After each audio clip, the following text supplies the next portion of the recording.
Salut et bienvenue sur cleboaoriginal.com. Merci de votre fidélité. Je ne cesserai jamais de vous remercier pour la dite fidélité. 5 minutes avec César Ngadi. Tout le monde est d'accord et il en restera ainsi pendant longtemps. 5 minutes, il y a Lilo pour bêta c'était pour na Congolais Baebake Kanambe alias Kabila à Kokende. Yé mon côté que alamuki aye a pesi discours alobi akei Kanambe ayaki na mandoki il faut alongwa na mandoki parce que peuple congolais nakanisi tozali koyebate ou bien Kanambe il faut ala isabiso lisusu nini pour vraiment tozwa confirmation que Kanambe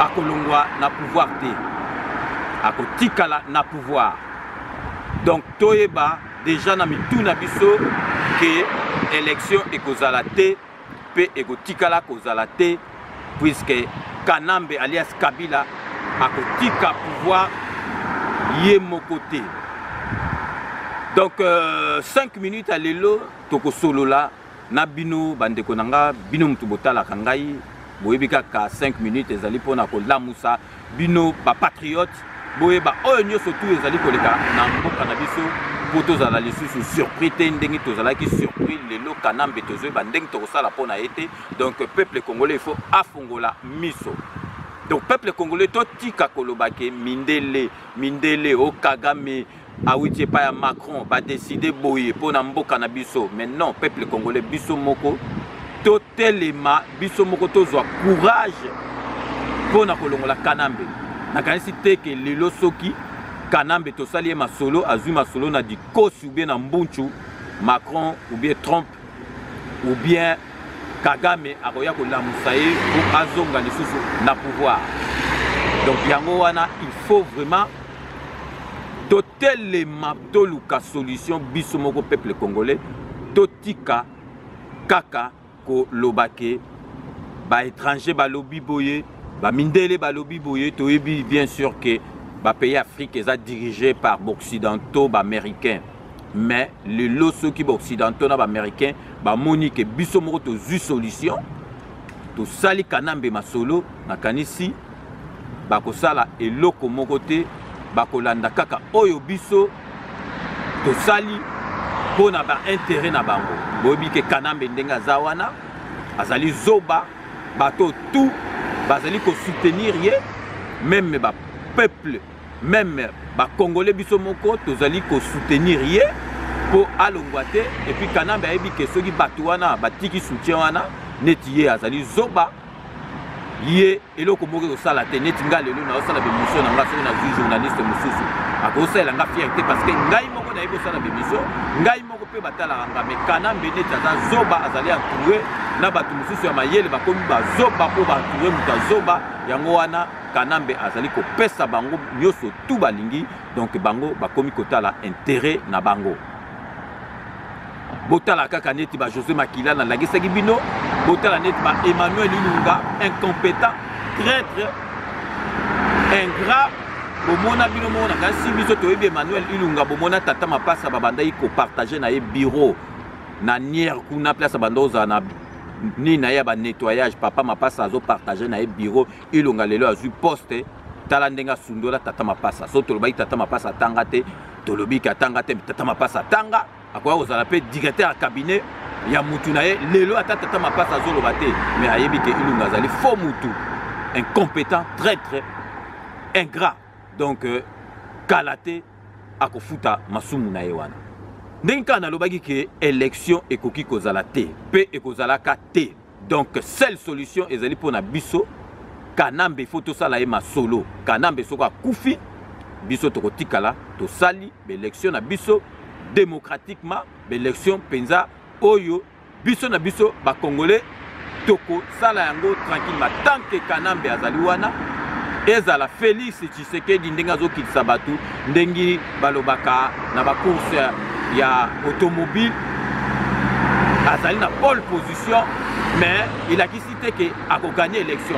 Donc botiana mutu na bino ezala Félix Tshisekedi ezala Moïse Katumbi mutu a gagné Kabila na élection ou bien dauphin ya Kanambe azalité boye baké ce qui élection salami Kanambe sokati dauphin na ezali po a gagner pour y azala tranquille pour y azonga na pouvoir. Donc Kanambe revendre wana te pour attirer la bino dauphin ou bien attirer la bino pouvoir voyez que ceux qui aza se présenter Kanambe a kosuka na CPI. Donc biso kutu toliki to ke de kutu tina masolo oyo ke ya élection élection ekozala te Kanambe tokosala ye masolo seule solution ya boka na biso ezali Kanambe il faut akufa pour tozala tranquille ba misusu soki bazotala 5 minutes avec César Ngadi bazo César Ngadi critiquer mais kofinga te mais peuple congolais bozo kamusanga kofinga na koboma eloko ni eleki Kanambe azoboma biso lelo nga soki na fingi eza problème na fingi eza problème.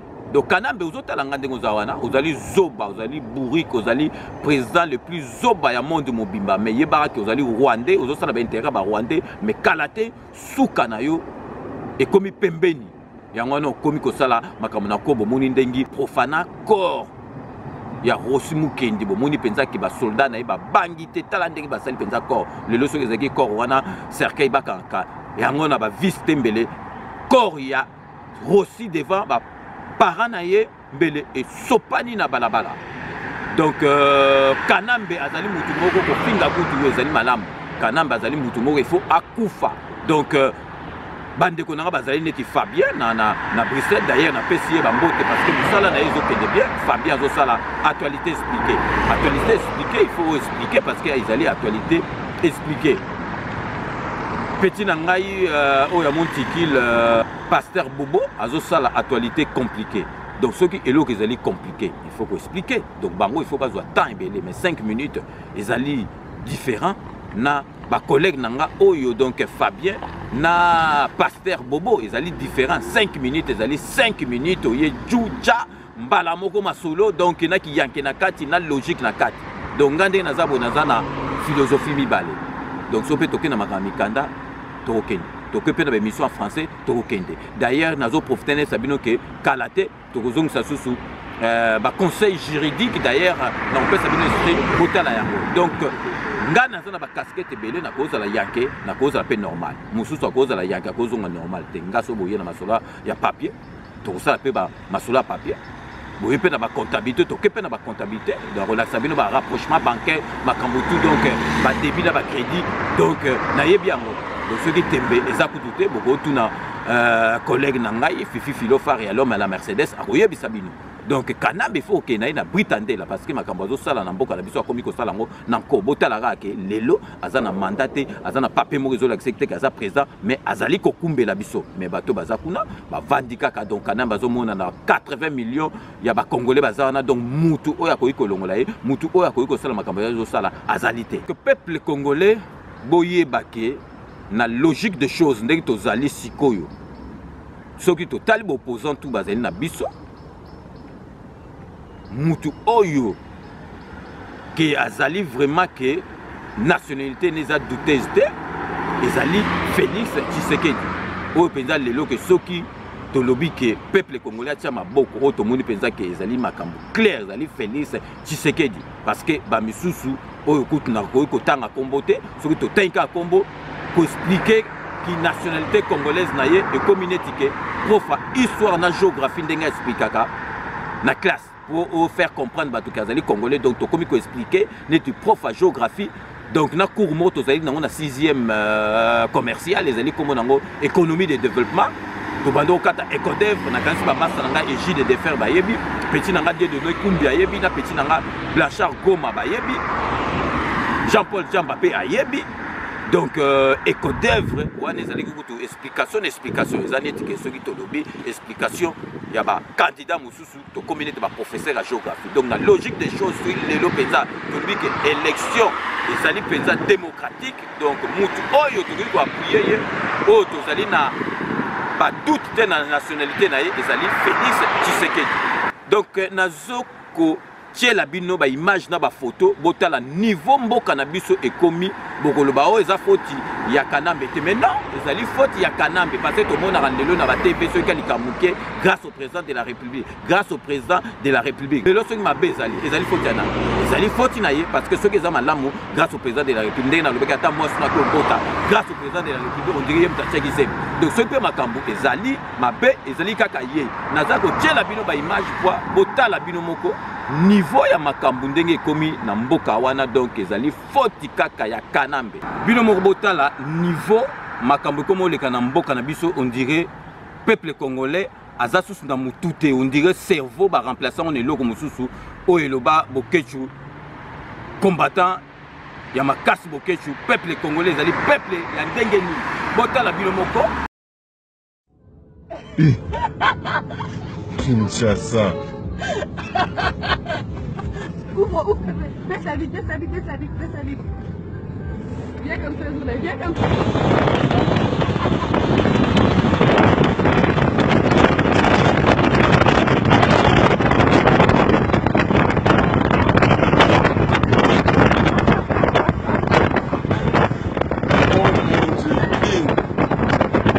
botala bino moko bato ya PPRD bakomi kosala idolâtrie tala ndenge bafukami bozomo ndenge bafukameli Kanambe alias Kabila bazofukami on dirait bazosambela nzambe donc po awumela botala bino moko vraiment idolâtrie abo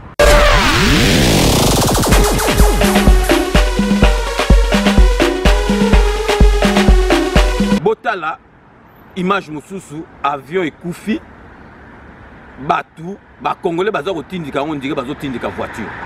Vraiment, on aura tout vu dans ces pays.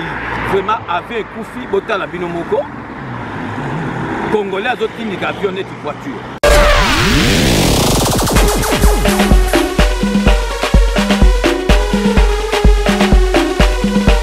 Est-ce qu'un jour, vraiment, Congolais, à cause de courage, net image, on a proposé Bino Botala. Congolais, à cause de courage, te penza Kanambe, azo leka penza bondenga leka aneka na bandal na jeep na yewana sans cortège. Azole kanaï moutmora bimela et payana ma solo donc na di kosi na mbuncho botala bino Ah ouais, qui c'est sûr.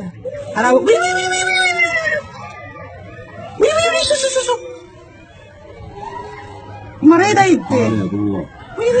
La carte nationale.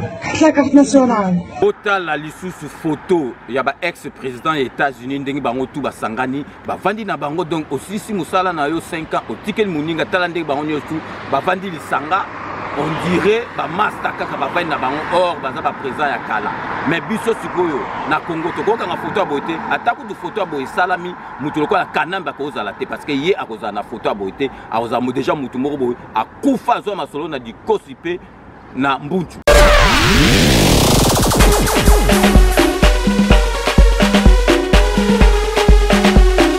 Nazo proposé bino sous photo oyo botala bino moko présent Sassou Nguesso depuis 1979 depuis 1979 azali na pouvoir donc Sassou Nguesso azali na pouvoir depuis 1979 les États-Unis basi ba komi la 7e président bongo président bokanisi penza mutu aboye est-ce que mutu aboye ko pesa Kanambe toli donc abandonné en 1979 hier le loti le long en 2018 à présent les États-Unis en 1979 tina 2018 ba komi déjà na 7e président.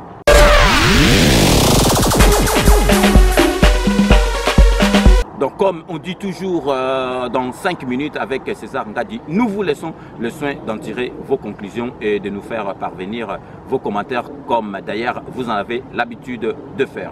C'est la fin de ces 5 minutes avec César Ngadi. Merci de l'avoir suivi. Nous allons nous retrouver avec grand plaisir dans 48 heures pour un nouveau numéro.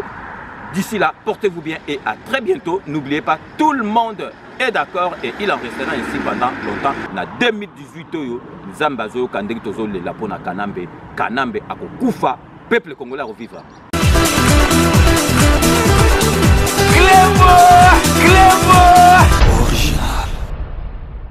Invité surprise ce samedi 26 mai 2018 dans mon émission Rendez-vous avec le Patriote sur la MLG Radio 99.7 FM.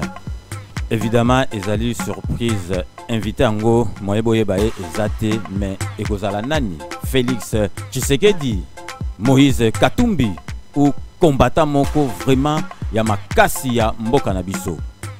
ba révélation ya somo peuple congolais botelema mboka ezali kokende et kozala show ba révélation ya somo.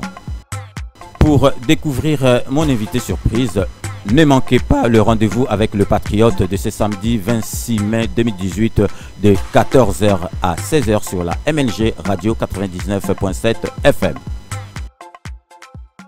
Bonjour à tout le monde, bonjour les amis, c'est Dani Bokombe-Tchounani, journaliste sans kiss, sans fétiche. Je reçois pour vous l'ingénieur Blaise Boula, chanteur-compositeur, donc Bolandanga na MNG Radio 99.7 FM. Donc voilà, samedi Boratete avec l'ingénieur Blaise Boula. On ne se base dans la question, hésiter, sur la radio MNG. Voilà, c'est Dani Bokombe-Tchounani, Nzamba Abate la Bino. Ouais, c'est Blaise Boula. Je vous donne rendez-vous ce samedi 26. Vraiment, soyez à l'heure. À partir de 12h, je serai là dans l'émission des Amis Occupés pour annoncer la sortie officielle du CD de Randekita, l'album tant attendu. Est-ce que Nalobi m'a dit non? Kita, Yaja Kevimba. Le 2 juin, Bana Kingaboa, Babibon. Et Kovimba, ti ça lini. Le 2 juin, à Savigny le Temple, la salle millénaire, Bana Kingaboa, Basangali pour 10 ans, et anniversaire na bango. Yango. Maman Angèle, bongo bana matete. Naba papa César Ngadi. Ce balimba ya ba futa taloboni. Un couple est à 50 €. Singleton est à 30 €. Yapamba. Yapamba te collier zali bokomela bokolia mais boya. Boya bino mo boye binde ko za 10 ans ezelo pamba te. Donc ma master pete lolita na yeba okiko ya koma za mwana matete. Yakana yo mwana matete yaka mwana surtout ya Kingabwa. Soko za mobile obali moi fille ya commune mususu yaka biso bana Kingabwa to yambio. Yo pe mwasi mwana Kingabwa soki obali mobile ata ya mbinza ata ya wapi. Okomino mwana Kingabwa to adopter yo. Boya na bino e. En tout cas, l'association des ressortissants de Kingabwa, ARK, vous convie à une grande soirée de gala. Pour fêter ses 10 ans d'existence, le samedi 2 juin 2018, de 22h à l'aube, au millénaire, 2 places du 19 mars 1962, à Savigny-le-Temple. Buffet et variété musicale avec plusieurs artistes invités. PAF, 30 € single, 50 € couple. Billets en pré-vente. Infoline 06 12 30 04 80 ou 06 27 71 34 83. Association des ressortissants de Kingabwa, ARK. Toute une décennie. Au cours d'une soirée des galas, le samedi 2 juin 2018, de 22h à l'aube, au millénaire, au numéro 2, place du 19 mars 62, à Savigny-les-Temples. Grande soirée des retrouvailles, tenue correcte exigée. Soirée des dignités, Yabanamboka. Animation musicale, avec DJ Sono Alain Milandou et Lombé. Ainsi qu'un groupe de variétés musicales avec plusieurs stars invités. Aussi des invités surprises à ne pas manquer. Profitez de la prévente pour réserver votre place. Soirée dignité, ARK. Toute une décennie. Ngai vient à Bino Litanda Jaguar. C'est lui qui a cassé le mythe de Dingwe. Ngai Ratobenga Bana Kingabwa nyoso tout. Ya matete. Ya wapi boya. Mukolo wana kolia na ndakute. Komelate sala chaîne. Sala chaîne. Oya Savigny le Temple le 2 juin. La 22h à place Cécilio. Et ça coûte guichet fermé. Koya kulata on a que ressemble na ko futa ticket na guichet fermé et c'était Kamakala. Le 2 juin na salle millénaire à Savigny le Temple. Ça loka pemé na gare. Au kitika bo zo le monisal. Kotoyo, Kotoyo, Kita, ya Jaguar Vimba. Bonjour, ma vrai Joe, ma vraie chérie. Au Bolanda, Laetitia na Facebook. Laetitia na bino yoyo. Laetitia bombi yango moi trop. Laetitia la bia kabola na bino ba fan ba au Bolanda nga Laetitia na kati ya Facebook.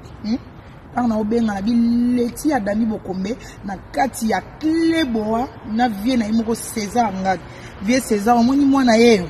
Mwana yeko défendre Kayemba. Talaka na Kayemba ba vraiment mi baza.